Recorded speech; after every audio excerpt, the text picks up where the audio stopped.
Vamos a continuar con la presencia de Cirilo Guzmán, que está con nosotros desde el bloque pasado, pero esta vez vamos a hablar sobre otra situación que implica también el tema jurídico. Es el Tribunal Superior Administrativo declaró el pasado lunes inadmisible el recurso de amparo incoado por el Partido de la Liberación Dominicana contra la segunda mayoría del Senado, con el cual se buscaba también suspender los trabajos del Consejo Nacional de la Magistratura.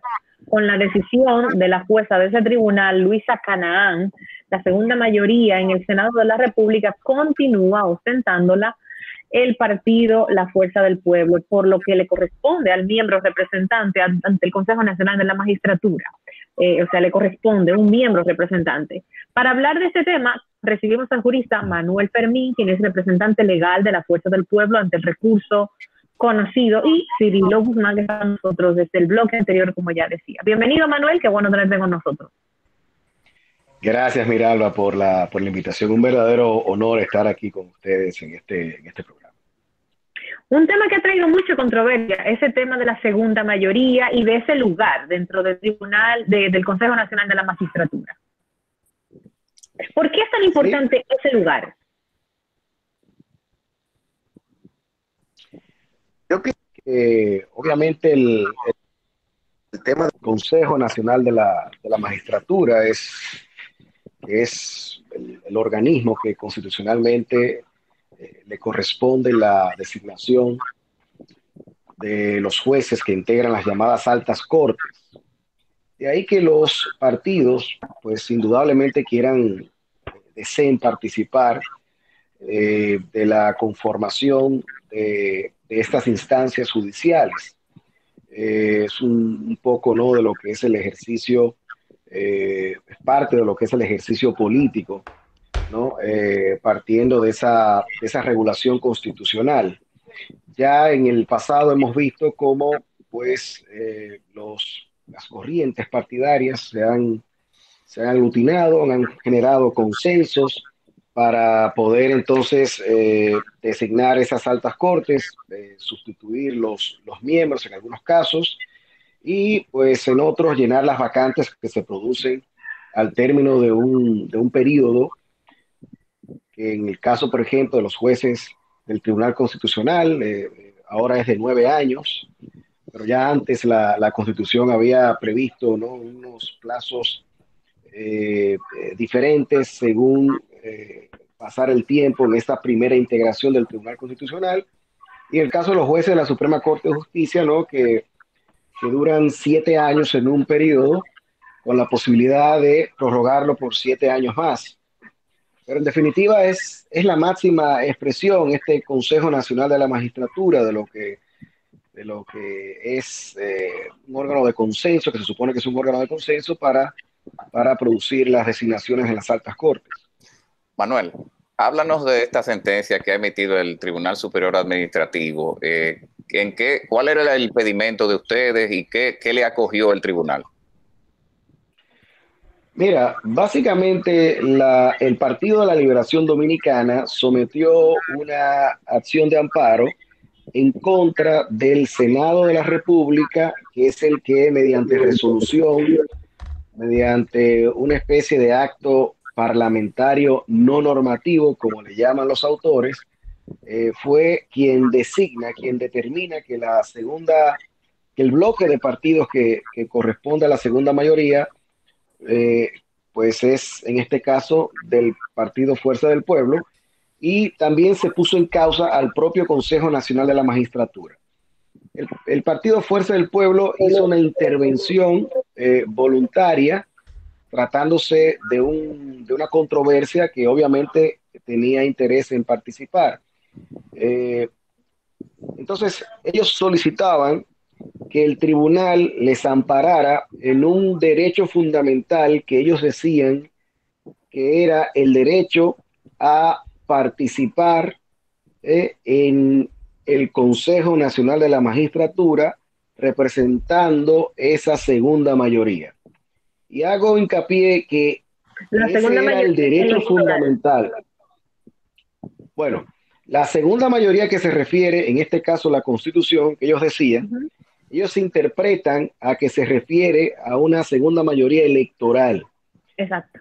Pero ya eso es un tema de interpretación, porque realmente lo que la Constitución habla en el artículo 178 es que ese asiento corresponde a un senador que represente al bloque de partidos que represente a su vez, valga la redundancia, la segunda mayoría en esa Cámara Legislativa, en este caso en el Senado de la República. Igual aplica para la Cámara de Diputados. Manuel, Entonces, la sentencia considera que tener una segunda mayoría es considerado un derecho fundamental.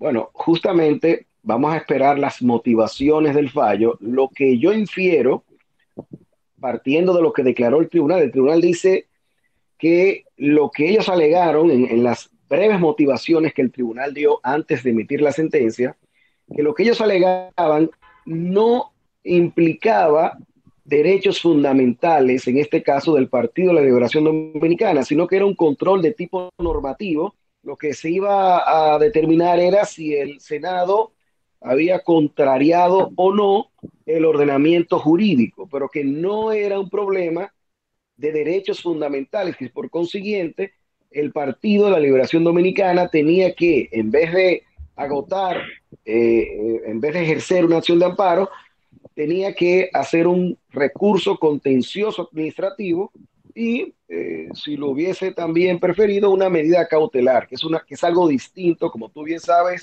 Cirilo, porque ya no involucra necesariamente el tema de los derechos fundamentales, porque aquí hay un aspecto técnico, vamos a decir, que dirían los abogados, porque ellos intentaron una acción de amparo, pero realmente el tribunal les dijo, ustedes no pueden hacerlo por vía de una acción de amparo, sino que tienen que hacerlo a través de un recurso contencioso administrativo, con lo cual, Cirilo, no tendría categoría de derecho fundamental. Sí. Eso que ellos alegan, eso simplemente es un derecho subjetivo, en el peor de los casos, que no tiene la naturaleza de derecho fundamental. Entonces, de ahí que el tribunal lo considerara esto de esta manera que explico. Ellos tienen, el Partido de la Liberación Dominicana tiene, luego de esta declaratoria, que me parece que fue inadmisible, ¿cierto? Inadmisible, correcto. Después de habérselo declarado inadmisible, este recurso constitucional de amparo, ¿tienen alguna otra vía abierta para, qué sé yo, ya ejercieron un recurso, se lo declararon inadmisible? ¿Qué podría hacer el partido que alega que tiene un derecho a la segunda mayoría? Miren, el Partido de la Liberación Dominicana tendría el derecho, primero, a ejercer un recurso de revisión constitucional ante el Tribunal Constitucional, para lo cual tendrían un plazo de 5 días a partir de que el tribunal entregue la sentencia íntegra ya con las motivaciones. O en otra opción, pues ellos pudieran ejercer un recurso contencioso administrativo haciendo caso a lo que el tribunal les dijo. Es decir, el tribunal declara inadmisible porque ellos debieron haberlo hecho de otra manera. Es decir, hubo una falla procesal en la forma como el tribunal, como el Partido de la Liberación Dominicana sometió, ¿no?, su recurso.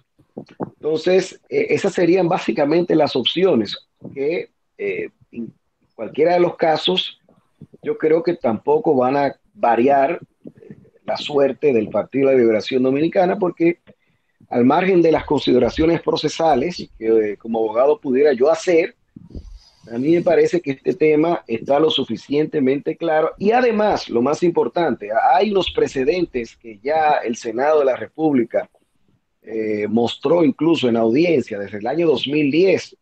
Se dieron precedentes que dan como resultado final que en efecto le corresponde al partido que tiene la mayor cantidad de legisladores en un bloque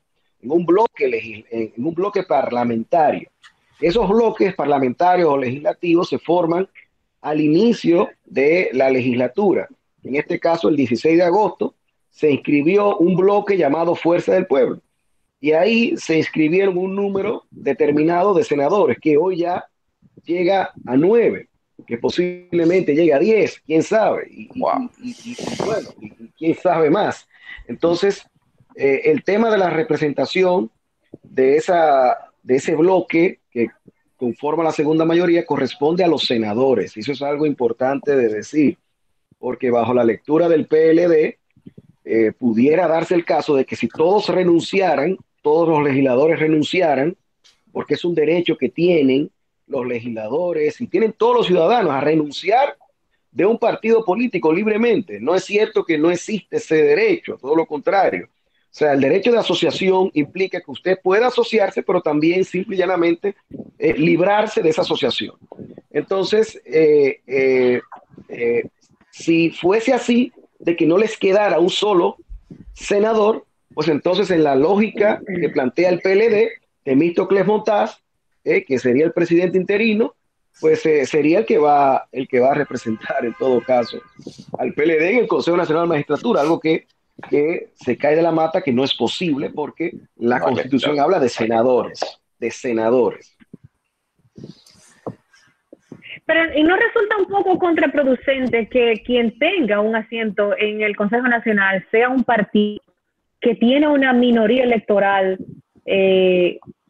considerable relacionada con el PLD? O sea, no hay un problema de representatividad ahí, que el votante diga, pero caramba, o sea, yo no voté por esto, pero entonces ahora tengo esto y no me da. Que hubo una mayoría, que es lo que puede estar pensando mucha gente, que hubo una mayoría Claro. de 1 millón y pico de personas que votaron por estos senadores porque pertenecen a un partido de un color tal con el cual seguramente los votantes se identifican, muchos a lo mejor no necesariamente con el senador en particular, y de repente estas todas personas pues no se ven representados con el otro color ni con la forma, no sé.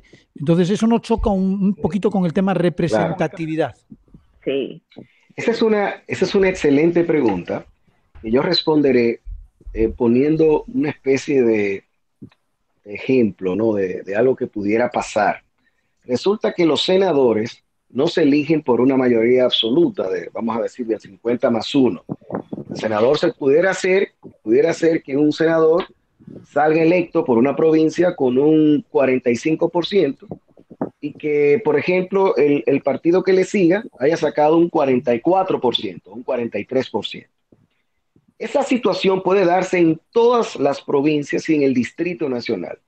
Y a pesar de que ese partido haya obtenido una cantidad considerable de votos, incluso disputándole cabeza con cabeza en cada una de esas provincias, la verdad es que no le corresponde ningún asiento en el Consejo Nacional de la Magistratura por el hecho de haber llegado cerca.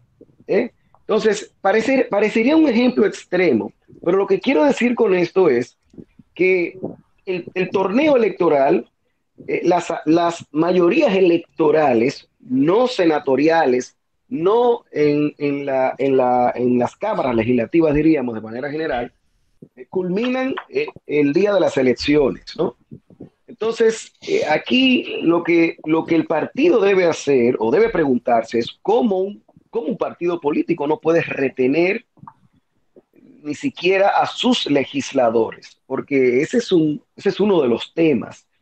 Entonces, si se interpretara la Constitución como debe hacerse, en este caso partiendo de que esos bloques legislativos se forman libremente, hay que decirlo, pues, y además de que esa mayoría a la que se refiere la Constitución es a las mayorías que operan dentro de las cámaras legislativas, es la capacidad de ese bloque de hacer oposición, de contradecir las decisiones que toma el partido, que en este caso tenga la preponderancia dentro de la Cámara, que sería, pues, en el caso que nos ocupa, el PRM. Un partido de oposición es el que estaría entonces llamado a ejercer esa segunda mayoría, que sería, pues, en el caso del Senado, pues, el partido Fuerza del Pueblo.